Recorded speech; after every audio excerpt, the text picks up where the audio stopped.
Saudi अरब ने state bank $2 अरब जमा करवा दिते। इस्लामाबाद प्रेस कॉन्फ्रेंस करते हुए विफाकी वजीर खजाना इसहाक डार का कहना सी कि दोस्त मुल्क सऊदी अरब ने स्टेट बैंक $2 अरब डिपॉजिट करा दिते ने। इसहाक डार का कहना सी कि मैं वजीर आजम पाकिस्तान आर्मी चीफ ते अपनी तरफ तो सऊदी हुकूमत का शुक्रिया अदा करता वा। वजीर खजाना का कहना सी कि मुस्तकबिल मुआशी मामलात मजीद बेहतरी की तरफ जाएंगे। पाकिस्तान की मईशत पहले तो बेहतर है, जल्द मजीद इस्तेकाम पैदा होएगा। ख्याल रहे कि वजारत खजाना ते IMF के दरमियान एक्सटर्नल फाइनेंसिंग का मामला तय पा गया है। जराए वजारत खजाना के मुताबिक IMF ने वजारत खजाना के भेजे गए $8.2 अरब की फाइनेंसिंग गैप का मनसूबा मान लिता है। जराए के मुताबिक पाकिस्तान को IMF, आलमी बैंक, एशियन डिवेलपमेंट बैंक, चीन, सऊदीया ते UAE तो फाइनेंसिंग हासिल करनी है, जबकि रवां माली साल के दौरान चीन तो $3.5 अरब की फाइनेंसिंग का इंतजाम किया जाएगा।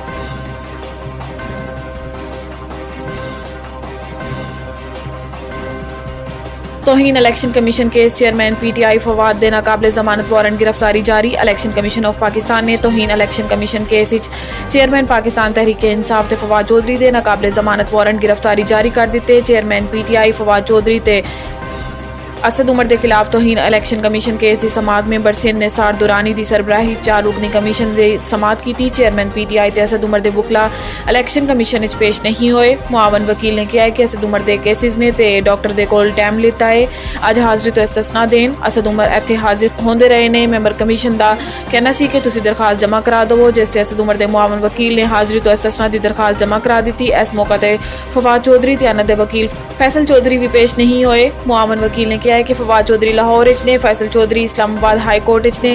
फैसल चौधरी आंदा गया है। बाद अज़ां इलेक्शन कमीशन ने चेयरमैन PTI ते फवाद चौधरी के नाकाबिल जमानत वारंट गिरफ्तारी जारी कर दी। इलेक्शन कमीशन ने केस की मजीद समात 25 जुलाई तक मुलतवी कर दी।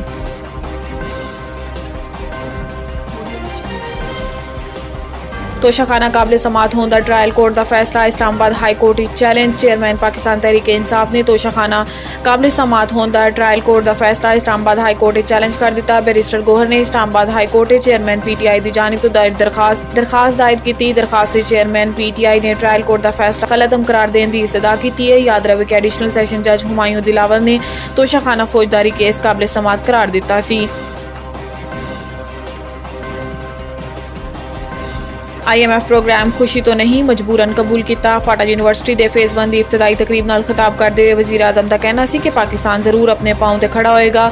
खुशहाली आएगी, ज़राअत पाकिस्तान की मईशत को बदल के रख देगी। अगर असी भिखारी बंदा खात्मा करना है तो अपने पाँव से खड़ा होना होएगा। शहबाज शरीफ ने कहा है कि अज असी सऊदी अरब तो $2 अरब ले आए। सऊदी क्राउन प्रिंस मेरे भाई मोहम्मद बिन सलमान का शुक्रिया अदा करता वहाँ। सऊदी लीडरशिप ने बुरे वक्त पाकिस्तान का साथ दिता। इसहाक डार ते सिपहसालार आसिम मुनीर का भी शुक्रिया अदा करता वा। इन्हां दा कहना सी कि कौम मुस्तकबिल सवारन दा लम्हा आ चुका है। ज़राअत ID ते मादनियात लई जामिया मनसूबा बनाया है।